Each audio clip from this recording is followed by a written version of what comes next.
Welcome in. This is a brand new episode of 300 Yards to Unknown, coming to you from the Blue Wire Studios at the Wynn, Las Vegas. And today I've got a very special episode in mind.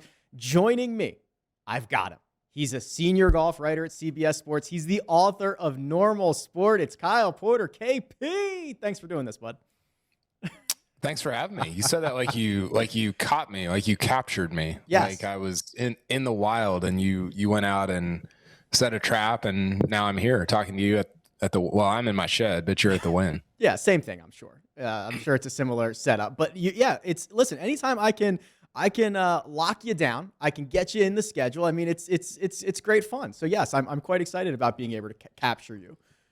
Well, I think this is our job, obviously, to talk about golf, to watch golf, to read about golf, to study golf. And I think that a lot of times when people, even when they have fun jobs, they can become tedious and hard and tiring. But, for the most part, I don't feel like that's been true. I know it's not really been true of my career, and I don't get that from you either. So I don't know. Hopefully that resonates with people, because I think that people like watching other people do things they enjoy. And certainly we both enjoy talking about golf quite a bit.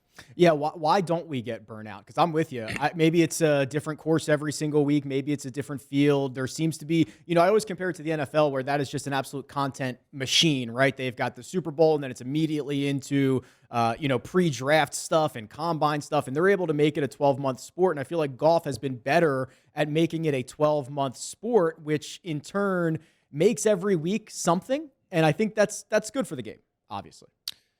It is. I do think that actually could lead to burnout. I think college football is a really good model for, hey, you don't have college football for like 8 months, right? And you've got spring ball, but that's not as big a deal as the combine and kind of the coaching carousel in the NFL.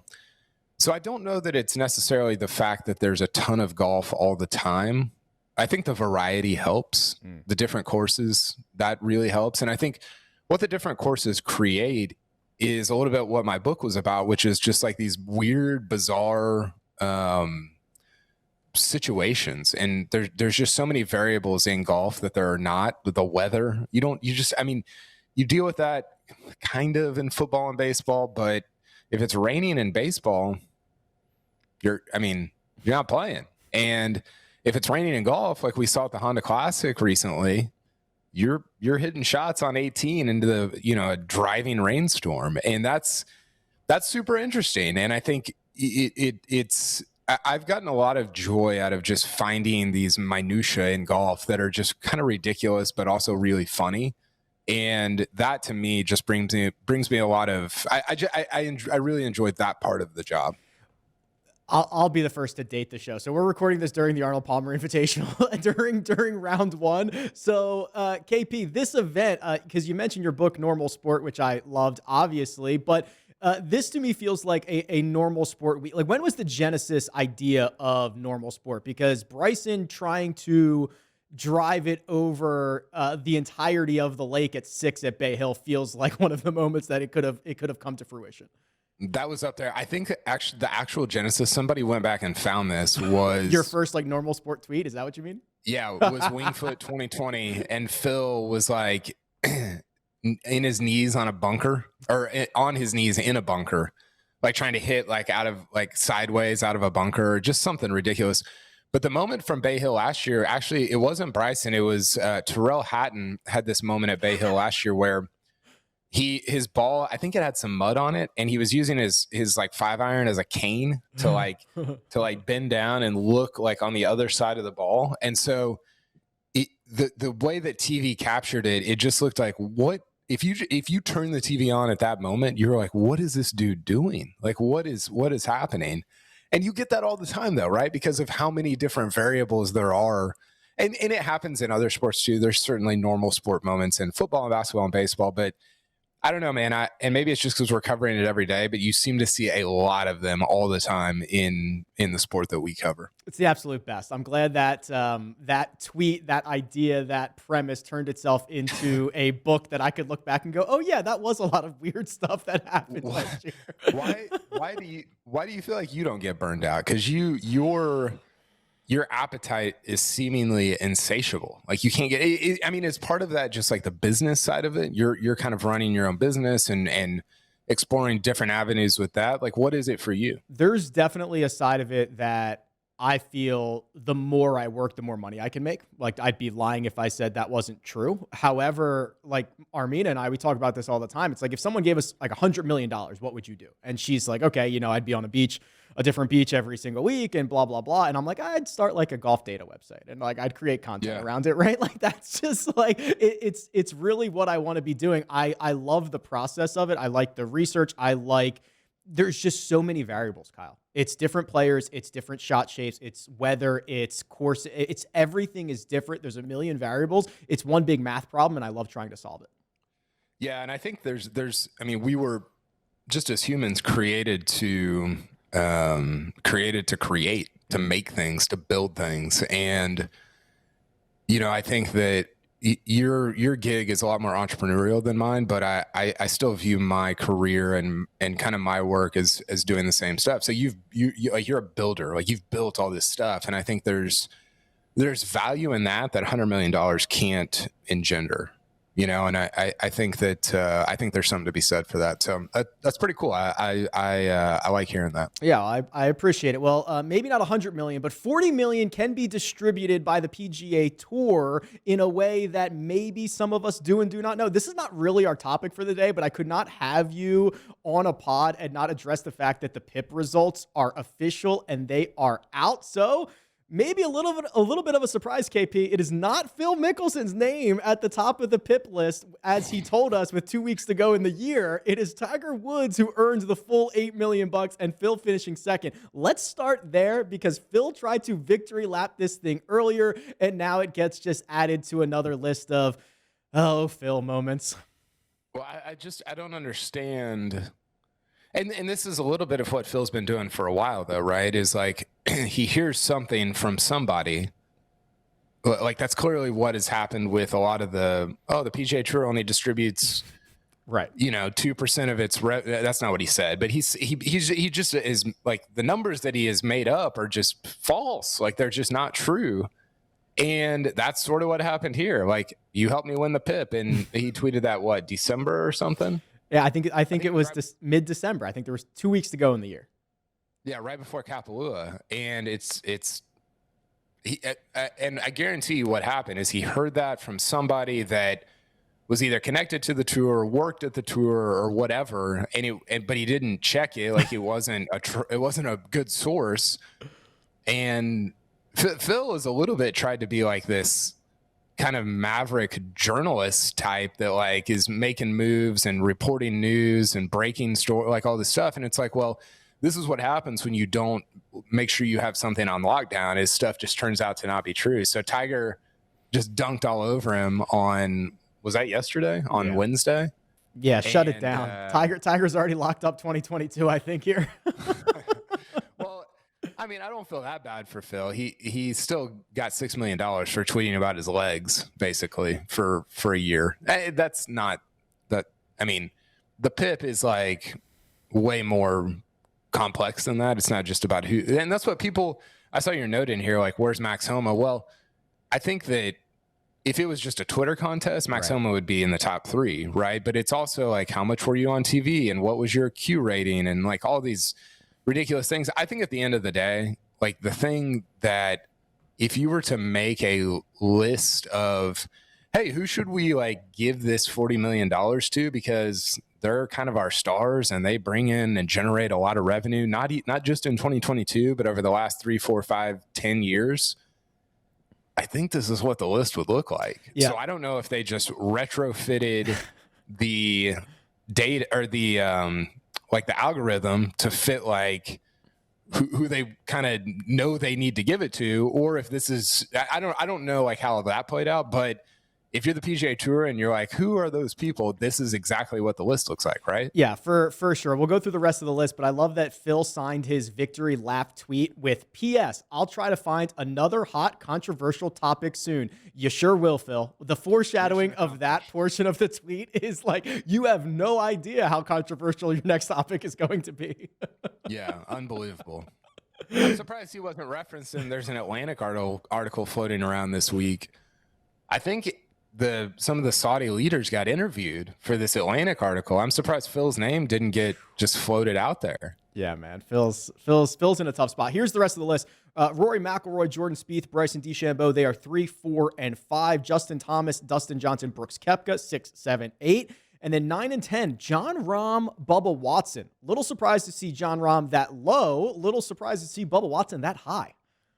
Well, again, I think it would be impossible to do this, but if you polled every person that watched or went to a PGA Tour event in 2021, and you said, hey, which of these guys were you more excited to see or drew you in to come to this event? Yeah, I think Bubba would rank ahead of Jon Rahm, right? Because like I don't know. I don't know. I always go back to like my dad. My dad's a bad example because he cares about Jon Rahm. I just think a lot more people care about Bubba than people realize.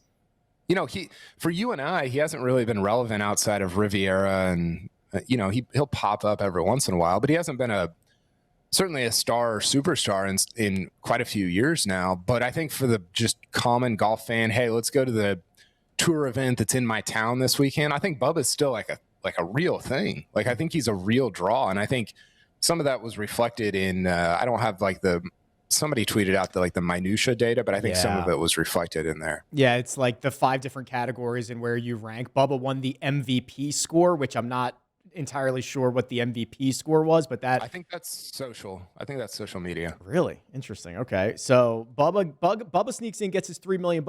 Omitted from the list. We've are under the impression Colin Morikawa finished 11th based on his own tweets. There, I don't know if that's been made official. And then the big omission has to be Hideki, right? I mean, what calculation could you have put together that does not have Hideki Matsuyama on this list? He won the Masters, and he's got like literally the largest following every single week of the year.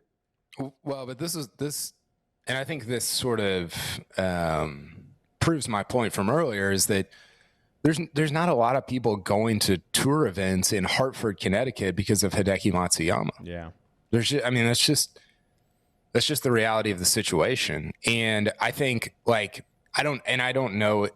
Nobody knows how the PGA Tour did this exactly, but there's a way that okay, are you calculating these numbers globally? Are you calculating them only in places where you have tournaments? Like, what are the markets?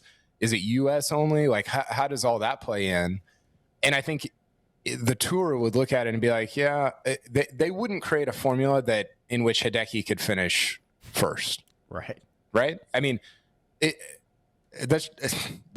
just don't think they would, because he's not as big of a draw as he is globally, and for the Zozo and for Japan and everything there, he's just that. I don't think that is getting at the heart of this, why this was created, So yeah.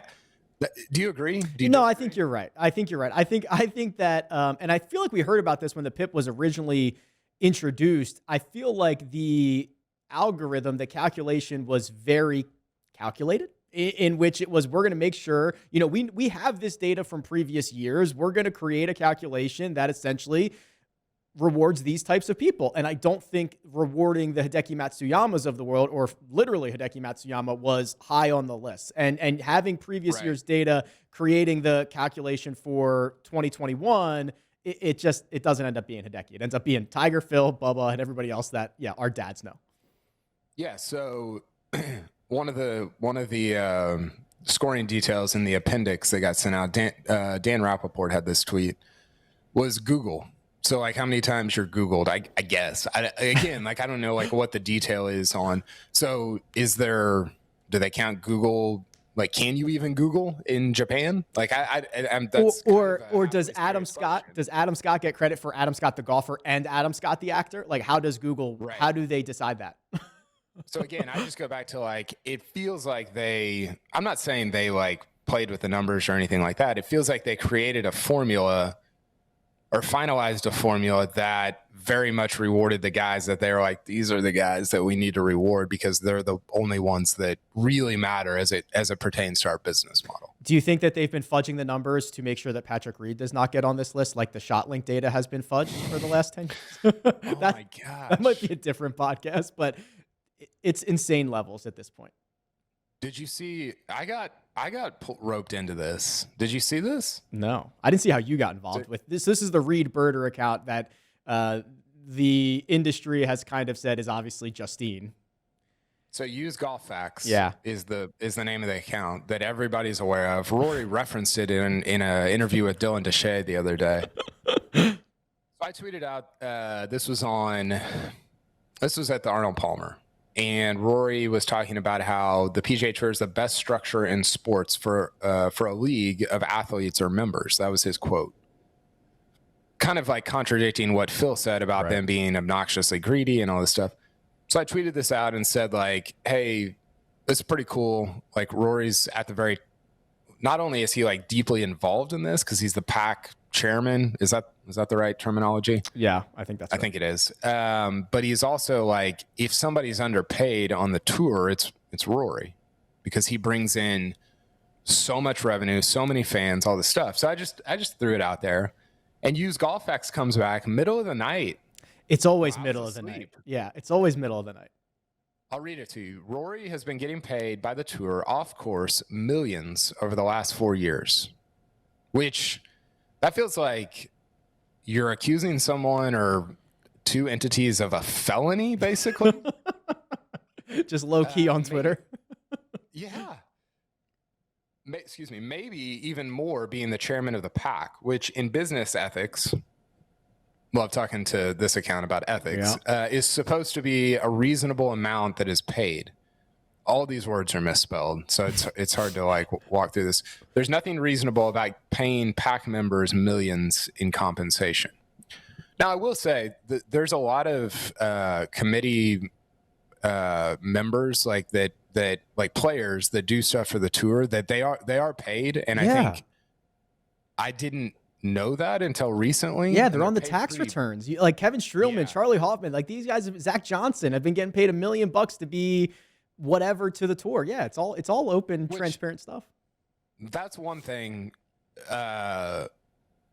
Like, it would be one thing if Rory was the PAC chairman for 20 years and he's getting like $2 million a year. Like, this thing turns over. It's not like Rory being singled out here and then being like, well, he's also been being paid off the books in addition to the PAC chairman stuff for the last however many years. You're like, wait a second, like, what are you actually saying here? And what, like, it's kind of out of control. Like, that's a pretty like brazen thing to say for an account that has been very, like, you don't have to take many steps to know that it's from Team Reed, like the Reed camp. No, you have to take 0 steps to figure that out with the whole, and Rory was the one that was kind of thrown under the bus with the whole Torrey Pines, I touched my ball thing. It was Rory McIlroy did the same thing on 18 just an hour ago. Like, that's when the accounts were linked. Correct. Right. Forgot to sign out. All right, let's move on to our, believe it or not, main focus for the day. And I don't know how I want to best set the table, KP, so maybe you can help with this. The idea of what we talk about all the time generally revolves around wins and how important wins are to a golfer's legacy, yet we understand the randomness of wins. And when you start comparing generations, or you start comparing, did this guy have a good season versus a bad season, or who had a better season, Patrick Cantlay or John Rahm, the conversation almost always starts and ends with wins. But I think that we don't have a really good grasp of what it takes to win and what wins actually mean. Is that about right? Yeah, I've always struggled with this, and I've always been fascinated by it because I think wins are somehow both overrated and underrated. And That sounds like I'm trying to play both sides, and maybe I am. But I think what I mean by that is you look at Jon Rahm's numbers over the last, since, I don't know, May of last year, May of 2021. And you look at May 2021 through whenever people are listening to this. And he's playing at a clip. If you just look at the strokes gained numbers, so the data, that's the best number that we have to determine who's playing the best golf and who the best golfers are. Right. He's playing at a clip that's almost Tiger-like. And when you don't win, it sort of undermines that reality. And so we have to turn to statistics and say, like, wait a second. Golf is the only sport, I think. It's not the only sport. It might be the only sport where you have, I don't know, maybe like track and field. There's other sports out there where you can't defend your opponent. Golf gets compared to tennis a lot, right? And in tennis, you can affect what your opponent does by doing things to him or her, right? By hitting different shots, by taking something off the serve, by adding something to it, whatever. In golf, you can't do that. You can, if you're playing with somebody, you can slow play them. You can, kind of get in their head, talk to them, whatever. But there are very few defenses that you have in golf. So all we can really look at is like, that is to say, like, winning can be arbitrary a lot of the time. You think about Phil at Troon when Henrik Stenson beat him, and you're like, well, Phil would have won, 440 of the other major championships based on his strokes gained data this week. Right. But he didn't win this one. So that was a better performance than Patrick Reed winning the Masters. So what do you do with that? How do you reconcile all those different things? So I'm saying a bunch of different things there, but when we talk about winning versus not winning, that's kind of what we're thinking about and talking about when we discuss those things. Yeah, you can't change your opponent's lie. You can't gust the wind. You can't change the golf course. They might just go out and beat you when you've had a historic week. I think the Phil Mickelson, Henrik Stenson comp is probably one of the best comps because it was just such a historic outlier for the second place finisher. And who finished third? JB Holmes, and they just lapped the field on him, right? Was it JB? It was Terrell Hatton. Hold on. Are we positive about that? While you're looking that up, but it's important, right? Because whatever you want to do, especially when we start comparing generations, which we can get to in a second, it almost always comes down to wins because these guys didn't play against each other. So maybe instead of wins, and I know you tweet this out a little bit, I like when you tweet out over Jon Rahm's last 10 tournaments, like 11 guys have beaten him or something like that. So like that is that more indicative? Like, what's a better way to show long-term success? Is it strokes gained? Is it how many opponents you're beating over a period of time? Is it how many rounds you're gaining to the field? Like, wins it's very, very arbitrary. It is. It's so hard though, because it's like, okay, well, if somebody exists, they just live every round at 2.8 strokes gained, and you're exactly 2.8 strokes gained every better than the field every round, you're never going to win. Yeah. Or you might luck into a win, but if that's your exact number every single round, you're never going to win, but you're always going to finish in the top, 10, 8, 5, whatever. And so, do we value that more, or somebody gaining 5 strokes a round for 1 week and then missing 10 cuts in a row? I think if you only look at wins, you value that guy more, but that guy's not better at golf. He was better for 4 days, but broadly speaking, and a lot of this comes down to time frame. Like, if you're looking at, are you talking about 1 week? Are we talking about a month, a career, a year? What's the different time frames that we're talking about there?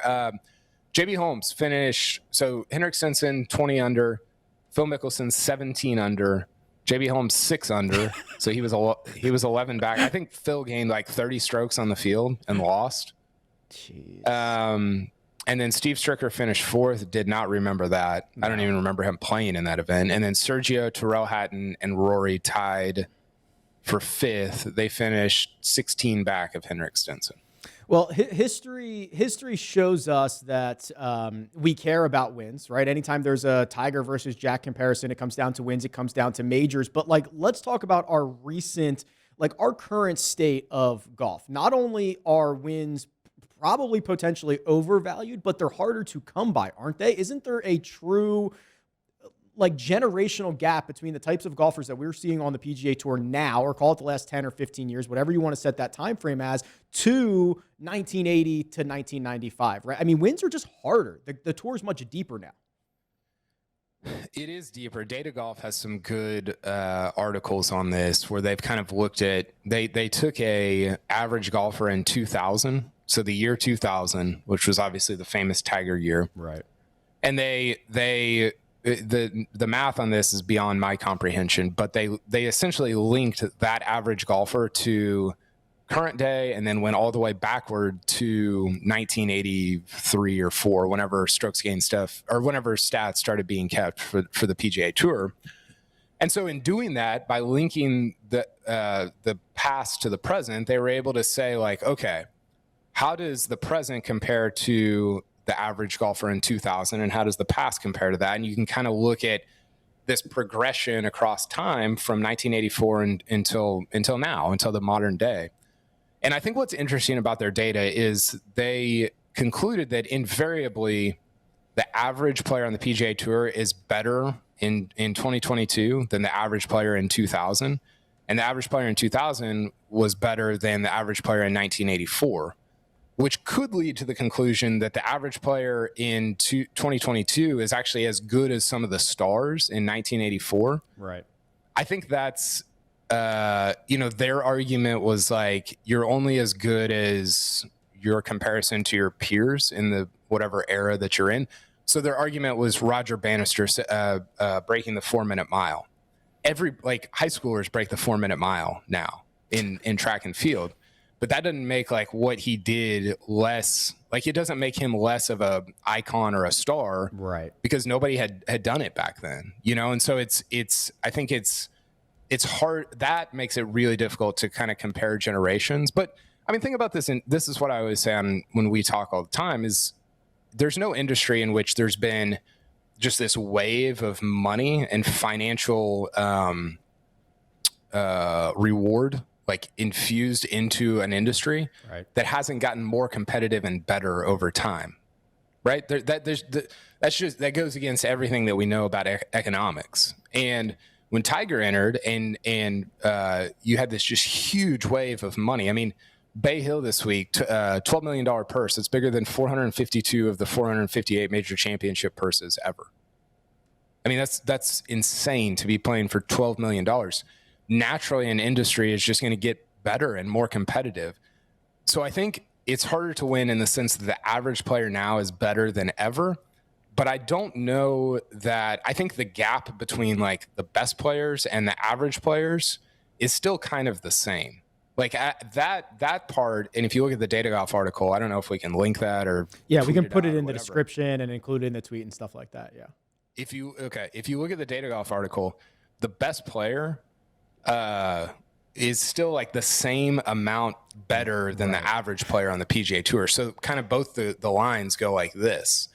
So I don't know. That's, again, a ton of information. I'm curious just about your thoughts. I mean, you're deep in the data. You're thinking about this stuff all the time. How do you think about this? So, we take a lot of the golf. Well, we're not nearly as mature in golf statistics as baseball statistics are, obviously, because one, we don't even capture every single shot yet. We don't capture every single tournament in the same way yet. There's a lot of gaps that we have to fill. But what I really love about some of the advanced baseball stats, KP, and I'll get these wrong, but there's like WRC and like WERA, and basically what they do is they look at your performance for that year. And it's just like that year against the year's average. And then it scores you, 100 is average, and anything above 100, you're better than the average that year. And you can start to do a better job of comparing generations. Now, I don't know if there's an opportunity to do that in golf statistics, because we kind of reset strokes gained to 0 every single time. So maybe we're missing out on something there, but it is truly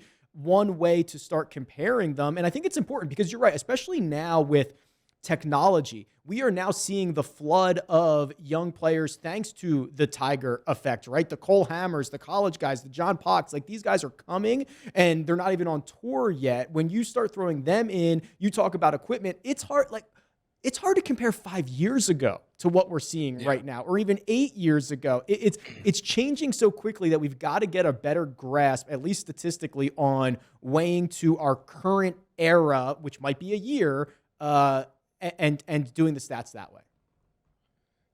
Yeah, I think the hard thing about baseball is when you think about, okay, so like technology and diets and all that stuff has changed, and so you, what was I thinking about? Oh, so like for hitters, like they're stronger now, they're bigger, they're faster, whatever. Well, the thing that has also changed is pitchers throw harder. Yes. Right. And they're more specialized. It's harder to hit. And so it's, I think the thing with golf is like, I think it's easier to seem better now because I don't know that the defense, which is the courses, has kept up equivalently with the offense, which is technology and fitness and all these different things. On the golf side. Does that make sense? Yeah, you know what we need? We need them to release the slope and course rating each week on tour. Not just like, like when you go to, you go to Bay Hill on a Thursday morning in July and I play the course, it's going to be much different than the way they're playing it for the Arnold Palmer Invitational. Have somebody rate it with course or with rating and slope each week on tour for those guys. That would give us a better idea of if the defenses are keeping up. True. And I think the data golf argument is, well, like we're comparing players to each other in this, like at the same time. That's strokes gained, right? Mm-hmm. And so it should give you a pretty good picture of over time. And it still says like, hey, golf has just gotten better. And I think I believe that. And if I believe that, then the trailing assumption is that it's gotten harder to win. And I think I believe that also, although I could be talked out of that in the future, but I think that's where I'm at, that it's, if you have a career in 2020, let's say somebody in this decade, maybe Justin Thomas wins 25 times. Hopefully for you. Yeah. I have a bet with Mark Immelman. I think like we're like a barrel of wine that I'm going to owe him or something if Justin Thomas doesn't win 25 times in the 2020s. If somebody wins 25, let's just take DJ's career. No, let's not take DJ's career. Let's say JT. JT's got 14 wins. If he wins 35 times and takes like 3 or 4 majors, I think you could argue that that's a better career than Phil Mickelson. Phil's got 45, 44, 45, something like that. He's got 6 majors now. So that I'll say 35 and 4 for JT is, I think that would be tougher in this era than what Phil did in his. And maybe I'm wrong about that, but that's how I feel. Well, if you want to look at the year by year data, like winning 3 in a season now is insanely good, right? Rory did it a couple of years ago. Cantlay technically did it in 2021, but you count the Tour Championship in there as well. You get 4 wins. But if you look at like history, the last decade or so, 3 wins is phenomenal. It's basically the most that any golfer has won in a season in 2020, 2019, 2018, 2016, 2014. And then you start scrolling back. Now you run into the Tiger years pretty quickly, KP, but you go back further than that. If you're not winning 3 times, it's not enough. Like these guys were winning routinely 4 or 5 times a year. It's just, even if the recent history, like at the most basic of calculations, like who had the most wins in that year and how many was it, is starting to bear itself out that it's way harder to win now. Yeah. Yeah, it's true. I mean, you think about, you go back to Kapalua, right? Rahm was 33 under, and Cam Smith, who's a good player. He's not. Cam Smith is kind of the guy that you're like, did that guy exist? And this is almost impossible to figure out. Did the Cam Smith guy exist in 1972? Like Cam Smith is like really good and he wins and he's just, you can't put him away. Jack Nicklaus struggled to put Arnold Palmer away, struggled to put Gary Player away. I don't know that he struggled with whatever the 1971 version of Cam Smith was. I just don't know that player was as good, because again, like, if you're Cam Smith in 1971, how much money are you making? Are you making you'd a have living? You'd have a second job is what you'd have. Right. And so it's almost it would be hard to believe that person is as good relative, like, compared to the best players in 1971 as that person is in 2022. And again, that could be wrong, but I feel pretty strongly about that. And I think that's why strokes gain stuff actually is kind of meaningful to careers. You know, like, it's not, I think we get made fun of for being data nerds, and that's true. And like, my tendency is to lean on it too much. Like, I do that too often, but I think it's actually really meaningful for, like, hey, this guy won 30 times. And also, here's his strokes gained compared to Ben Hogan or to Jack, whatever. I think that actually is meaningful when we're talking about legacies and comparing guys' careers. The golf is like a 15-year tail behind baseball. So baseball is now just getting where the Hall of Fame voters, and a lot of them are wrong, but a lot of the voters are now looking more at WAR and advanced metrics instead of pitcher wins and ERA, things that they might not necessarily have full control over. I imagine in 10 or 15 years, these conversations about strokes gained are going to be more just simply commonplace, and wins in golf might be looked at as wins for a starting pitcher, KP, which baseball is basically the entire community is like, yeah, wins don't matter for a pitcher. Like, they don't control half of the game and all these other aspects. Yeah, which is true. Now, the thing that there's a curve. I forgot who created it. I think datagolf has it, but Jake Nichols, I think, was the original place that I saw it. He used to do stuff for I think what is now 15th Club. Anyway, there's a curve that shows, like, in a given week, if you gain, and it's normalized or it changes based on the tour, but if you gain 4 strokes per round, you will win 95% of the time. Or if you gain 5 strokes per round, you'll win 99% of the time, or whatever. And at one point, there was like a 10-year window that he was looking at. The only guy that had gained over 5 strokes a round and not won in that event, I think, was Louis Oosthuizen, which is Of just course it is. so perfect. He lost to Tiger and Rory at the Deutsche Bank. I think that was like 2012 or something. I forgot where I was going. Oh, so comparing that to, like, John Rahm gained 4.5 strokes per round at Kapalua. That's a win like 95% of the time. Now, what data I think can't capture sometimes that you and I think we call it out and we recognize it, but it's hard when you don't get to see everybody play. It can't capture John Rahm making 2 20-footers on the last 2 holes at the U.S. Open. Because if he misses those, his strokes gain doesn't change by that much, right? Right. It changes like just slightly.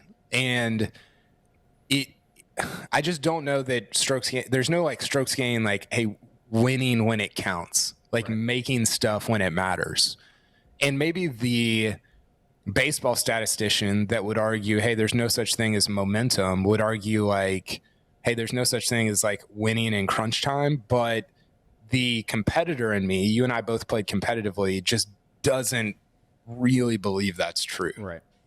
Yeah. And so I don't know how to do you know what I'm saying? Yeah. When you've got a pitcher rattled, there is no stat for how rattled this guy is, but like, I can feel it and I can see it, and it's not going to show up on paper. And it's the same thing. I mean, and guys like Max Homa have been very, very candid about what it feels like when you're in the heat of the battle. And it just feels different. Every single guy we talk to says the same thing, and that will never show up in the stat sheet because we can't quantify it, but it's true. And I hate to admit that it's true. And I've been trying to get better at the eye test, and I've been trying to get better at understanding the flaws in all of this, but there are certainly flaws.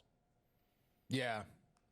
Yeah, there are. How do you like,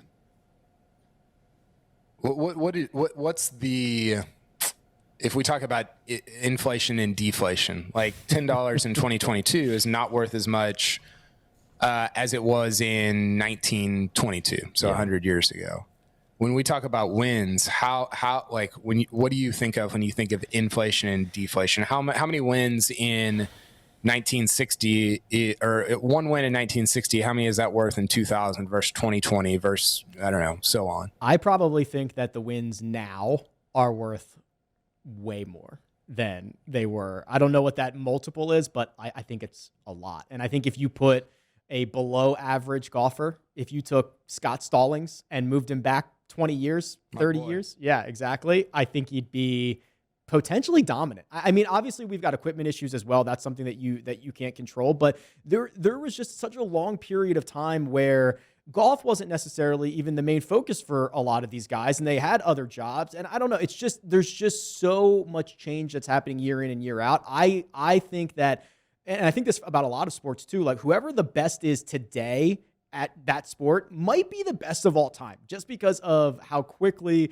everybody is changing. Technology is changing. You're talking about the financial incentive of it, the competition. It's just, I tend to probably lean too heavier on the modern side of things, which makes kind of what Tiger did and what, Rory or even DJ's up to 20 wins now. Like that's super incredible stuff. So I think the natural conclusion, so two things. One, the natural conclusion for this is that Tiger's 80, what does he have? 82? 82. I think that's a little overvalued, which is kind of a hot take. Well, I think why? Because he was the first, because he got 10 full years of just smacking everybody around. Yeah. And okay, so the argument is, well, he had to beat Phil and Ernie. Well, yeah, but he didn't have to beat Cam Smith. Right. Cam Smith is better than whoever the Cam Smith was in 2001. And I now the other side of the Tiger thing is, well, yeah, but he doesn't get enough credit for creating all this.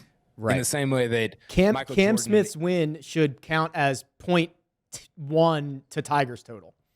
For sure. In the same way that Michael Jordan opened up the floodgates for a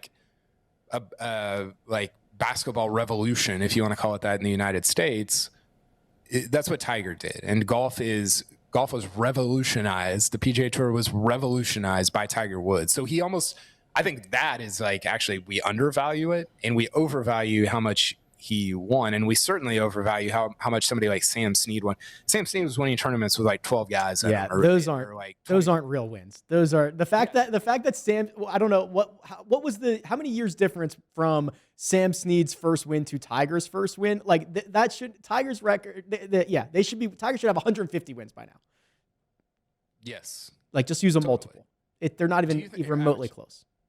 I was just thinking about this. If you dropped JT in the first Masters, so JT's teeing it up against, I can't even remember somebody in the Jimmy Demerit.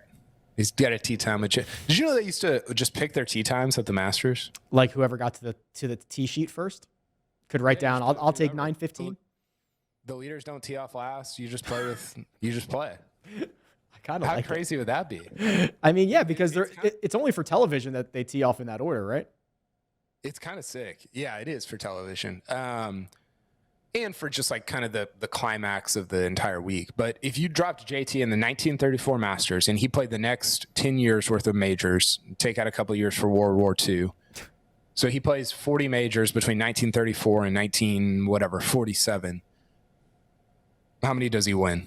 Wait, he gets to keep his fitness, his equipment, his ball, all of them. He gets to tee off from wherever they're teeing off from. He wins every single major. Wins every single one. It's not remotely close. I mean, the equipment alone, he would be 3 clubs shorter than everybody else, or three shorter clubs in, right? If they're hitting a 6-iron, he's hitting a pitching wedge, and he would just be. I mean, the ball differences. He would dominate. He could have his worst stuff and win every single one. Yeah, I think that's right. I think you'd have to move it to maybe even the 70s before he would have a 10-year period which he lost a major. I don't disagree with that. I mean, it's that big of a difference. Now, okay, so how far until that happens again, right? So if we say it's 1970s where he wouldn't win every single one, what is it in the future? because I feel like it's a shorter period of time. Because the way technology works is it's not logarithmic, but it compounds on itself. So are we 10 years away from having a conversation about another Tiger Woods, or saying these Rory wins were way better than they should have been? Like, how far in the future do we have to go to have this conversation? That's interesting. Well, I think a lot of it depends on whether they roll equipment back, right? Yeah, that would be the outside force that could limit some of this stuff. But if they don't, I don't know what the limits of equipment are. I truly don't. Like, I know that the USGA has some parameters that they're like, well, you can't have this amount of bounce in your driver, or this, whatever. Like, I'm not in that minutia, so I don't know what the upper limit is on equipment stuff. But it seems like it's not. We haven't hit it.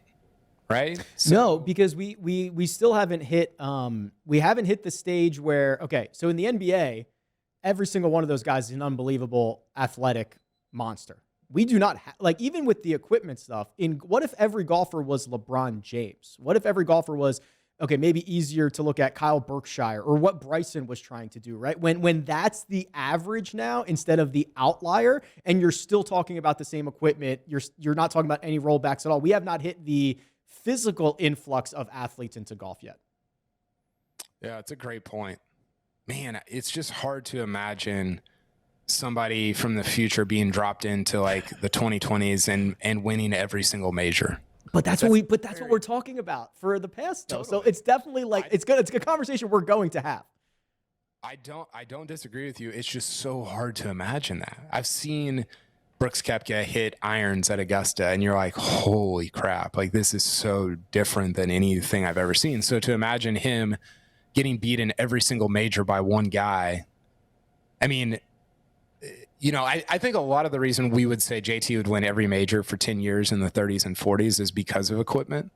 Yeah. And so maybe that's like what we're like, that's the answer from the future. It's just like, hey, equipment. But then like, I can't believe that equipment would get to that point, because, and we're getting there, or we're already there, or we've been there, or whatever. You just outdate, like you just can't go to Augusta National anymore. You can't go to St. Andrews anymore. We're at the point where if St. Andrews doesn't have wind, you kind of can't go there. It's not great, And yeah, so that's going to be a problem. I don't believe that golf will be allowed to get to the point where equipment would be so good that somebody could come back and win all these majors, because if it's that good, then you have to, there's no more history. Like you have to tear down all the courses and rebuild them. So I think that's where I'm at. I don't think it'll ever happen again because of that reason. That's probably right, because it's to have to redo courses that are, I mean, there's no some places there's no place to redo it, right? You just can't extend Augusta National to 8,500 yards, and you can't knock down the shops around the old course and try to figure that one out either. So there's not a path to go if they let this continue to grow like it kind of has really quickly, right? Like if Kyle Berkshire wanted to get out on a golf course and drive at 420 yards, like that would be a problem if everybody was like Kyle Berkshire. Yeah, totally. And why wouldn't they be? I mean, do we know if he's trying to like make it on a mini tour? So are you allowed to say? I'm hoping to. I'm going to try to get Kyle on the podcast and we'll talk about this. Okay. But from my understanding, at least from just like his YouTube channel, right? Because that's what he puts out himself. I know that he is working a lot harder to put a complete game together and not necessarily just be the long driver. But for now, to your point about like financials and like it's much more lucrative right now for him to be the longest driver on the planet than it is for him to try to come up through the mini tours and get that is hard, and he's going to run into a lot of competition, and it's probably not going to be nearly as financially beneficial for him as opposed to him going to Mesquite, Nevada 3 times a year and winning the long drive championships and being that guy. So I think he is actually in a very interesting spot trying to walk the line between these two things. He would be a really interesting case study. I'd like to see kind of where he's headed in the next 5 years. Well, and I think his inability to play PGA Tour golf I say inability. He's obviously supremely talented, but the fact that he can't, like, he's not suited for Korn Ferry or PGA Tour, or maybe he is, and it's just more lucrative. But if he was really suited, he would find his way to the PGA Tour. I think it speaks to how good guys like we talk about. Oh, Rory's short game is not that good, right? Yeah. Which is like, there are times, actually this year it's been pretty good, but there are times where that's true relative to other pros. But relative to just golf, it's still really, really, really good, because Kyle Berkshire is a lot longer than Rory. Yeah. And if his short game was even mediocre compared to those guys, he could like do some stuff. And it just gives you a greater appreciation for how even the bad short games on tour, or not bad, but like average short games on tour, are still just a joke compared to everything that you've ever seen. Correct. Yeah, it's absolutely bonkers. It's on a completely different level. Yeah, Berkshire is a really interesting one. Also, low key, I love the long drive. I'm like addicted to the long drive now. And I think it's sick. And I think now, with everyone knowing what their numbers are and their launch monitor stuff and ball speed, like, it's never been a better time for long drive. So I follow Kyle Berkshire probably much more than I should, because I'm addicted to that kind of stuff. No, it's really fun. And I think that it's, I think there should be like a skills competition for the PGA Tour. I think that would be, you could set it up to where it would be awesome. Like, it would be really cool. We need to have think about like an all-star weekend for the tour. It'd be sweet. Like, it would be so fun to just take a breather from all this 72 hole stroke play stuff and just go find a course to do it in prime time on the West Coast, do a long drive, do a chipping contest, you could have Phil out there doing his crazy stuff. I mean, there's so many opportunities there to make people tune into stuff that they wouldn't otherwise tune into. And I know that's not what you were talking about with Berkshire, but I just think that would be super fun to get to see those guys, hit crazy cut shots and draws and try to hit greens for, I don't know. Like, that stuff gets me really excited. And I think there's an opportunity for that to be televised and to be pretty popular. Yeah, if you want to grow the game, that's probably one of the better ways to do it, because kids would love to watch Bubba try to slice one 60 yards around whatever obstacle you want to put in front of him and see what he can do with it. Yeah, like, if you put two telephone poles up, one on the right and one on the left, and the one on the left was further back, and you say, hey, you got to work it around this one, but on the other side of this one, to watch Bubba try to do that would be awesome. The golf slalom. Like an overhead shot of that. He did it at Torrey last year. He had that shot into the par 5 with a 3-wood that was just like, I don't know. Those guys can do stuff with the golf ball that's just unfathomable. And I feel like we don't get to see it showcased enough because of the type of course that the tour kind of goes to week in and week out. Yeah. Fair enough. Well, as far as this wins conversation goes, KP, probably put a pin in it. We'll be completely wrong in 5 years, in 10 years. We'll have to revisit this as someone comes out and completely changes the game again. But before I get you out of here, any final thoughts? Anything else before we close out this 300 yards to unknown? Yeah, I don't know. It's just, it feels like we talked about it a bunch and we didn't really come to any conclusions, which is that's frustrating. That's how we do it. Right? It's just, it feels like there should be, and maybe that's why it's fun to argue about and talk about and discuss. And I think that, do you think that we, because we're strokes gain nerds, do you think that we undervalue winning, or do you think we value it properly?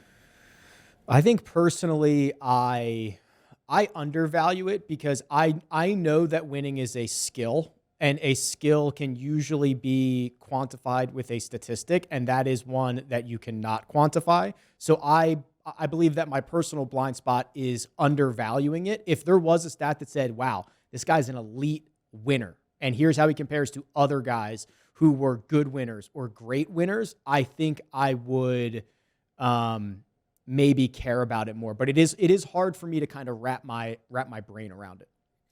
Well, I think what you're talking about is strokes gain under pressure versus strokes gain regular. I was listening to Justin Huber on the No Laying Up podcast, and he was like, listen, I have a hard time learning things if I have no pressure, if I'm out of the cut line, if I'm not going to win. And so I think when you look at strokes gained, you're like, oh, Rory's strokes gained over the last 6 months is awesome. He hasn't won, but he's got a bunch of T9s and T8s. That's a very different thing than somebody whose strokes gained is like equally good, but they've got a bunch of T2s and T3s because they were in contention and somebody just beat them, like a Rom, right? Like has gotten beat a bunch. So I think, and there's, again, no way to quantify it because I don't know what those guys are feeling, but strokes gained under pressure and strokes gained not under pressure, those are very, very different things, even within tournaments. Not just like, oh, this guy's practicing and he shot a 60. Okay, great. Like there's nothing at stake. But even inside of tournaments, if you tee off at 10 a.m. on Sunday, you don't feel anything. Right. But if you tee off at 3 p.m. at the PGA Championship on Sunday, you feel a lot of stuff. And so there almost needs to be, regardless of winning, there almost needs to be a strokes gained number for those two different feelings. I love it. I think you just gave me a project to work on for the next 6 or 12 months or something like that, however long it's going to take me. KP, appreciate you as always, my friend. Thanks for coming on. Yep, anytime. Had a blast. Let's do it again. Kyle Porter, who you can find on Twitter at Kyle Porter CBS. This has been a 300 yards to unknown episode, and we'll catch you next time.